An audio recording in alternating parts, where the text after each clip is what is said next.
How are Italian nonne casually outliving everyone else? And no, it's not just pasta and wine. Today, we're diving into why Italian women live longer than almost everyone else and how you can borrow their surprisingly practical habits. I'm Kiana Travels from Destination Bites, and I brought my appetite and my notebook. Here's the trap. We see Mediterranean diet headlines and think one bowl of pasta equals 10 extra years. Longevity is messier and way more interesting. Food matters, but so do how you eat, who you eat with, when you move, and even how your neighborhood and healthcare are set up. In the next 10 minutes, we'll peel back the Instagram myths, spotlight the daily and social habits that actually move the needle, and call out a few policy and cultural ingredients you can try at home. And yes, we'll talk olive oil and wine, but I'll show you why neither is a magic potion. First up, the food, but not the highlight reel version. Let's clear the table. The Italian way is built on whole, seasonal foods. Vegetables, legumes like chickpeas and cannellini beans, whole grains, fish, lots of extra virgin olive oil with modest portions of cheese and meat, and the occasional small glass of wine with meals. Not endless plates of pizza and gelato. Portions and variety matter. Plates are smaller, courses are lighter, and color is high.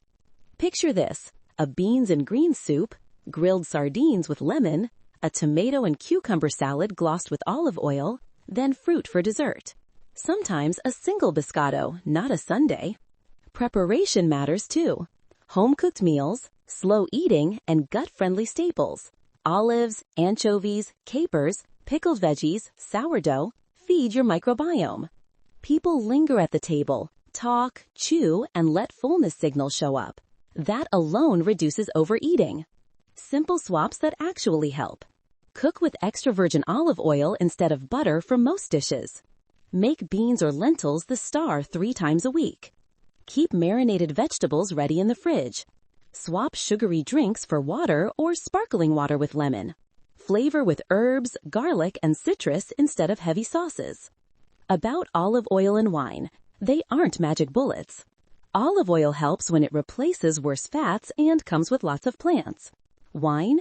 If you don't drink, don't start. If you do, think small, with food, and not every night.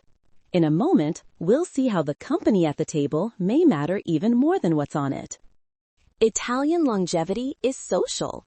Regular family meals, neighborhood friendships, church groups, book clubs, these create real support.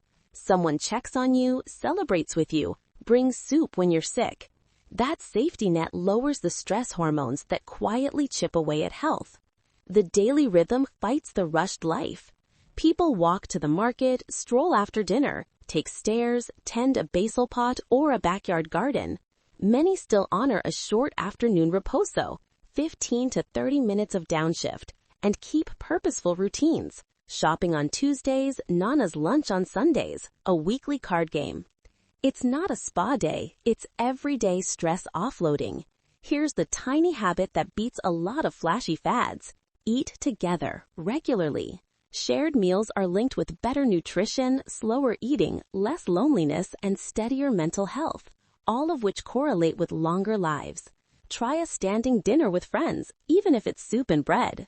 Community sets the rhythm, but there's a quiet co-star helping Italians live longer: the system around them. Access matters. Italy's public health care means most people see a family doctor, get vaccines, and use preventative screenings. Community clinics and pharmacies are everywhere, so blood pressure gets checked, weird moles get looked at, and small problems stay small. Screenings and prevention catch issues early: mammograms, colon checks, routine labs.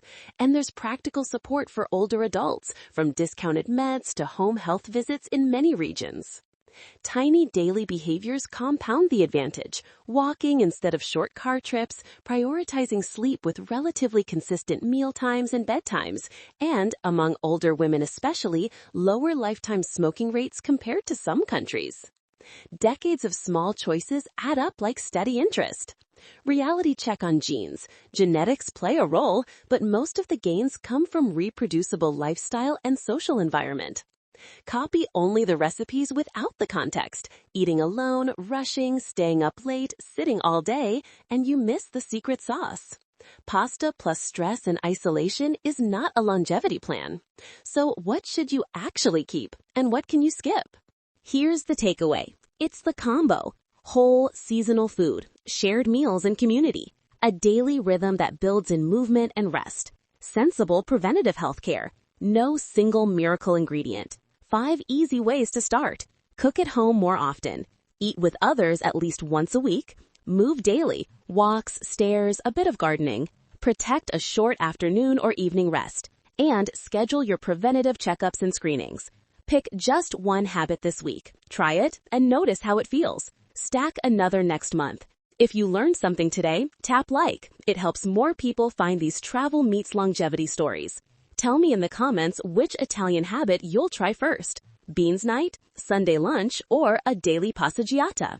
And if you want more destination bites, subscribe for the next stop. Also, if you adopt Riposo, send a cannoli selfie. I want proof you survived it.